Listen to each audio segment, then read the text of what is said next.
എന്തൊക്കെ ഭ്രാന്തമാളു നീ പറയുന്നത്? അപ്പു ആൺകുട്ടിയാണെന്നോ?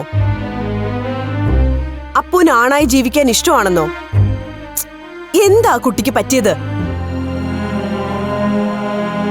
ഓ, കേട്ടിട്ട് തന്നെ എനിക്ക് എങ്ങനെയാ അവക്കിങ്ങനെ ചിന്തിക്കാൻ തോന്നിയത്?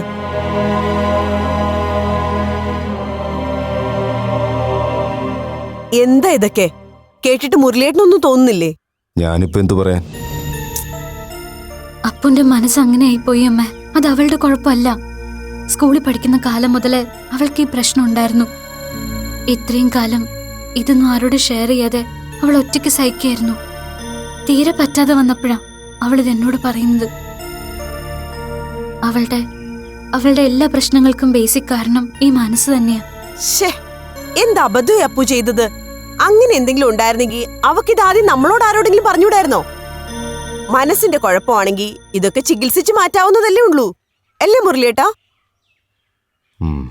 അമ്മ ഉദ്ദേശിക്കുന്ന പോലെ അത്ര സിമ്പിളായിട്ട് പരിഹരിക്കാവുന്നൊരു പ്രശ്നമല്ല ഇത്.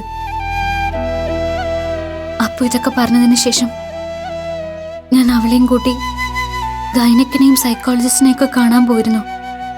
പക്ഷെ അവർക്കാർക്ക് ഇതിലൊന്നും ചെയ്യാൻ കഴിയില്ലെന്നാ പറയുന്നത്. എന്നുവെച്ചാ ഇതിന് ട്രീറ്റ്മെന്റ് ഇല്ലെന്നാണോ?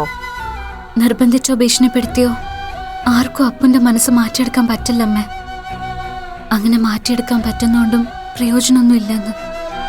ഈശ്വരാ, പിന്നെന്താ ഒരു വഴി? വഴി ഒന്നേ ഉള്ളൂ അമ്മേ.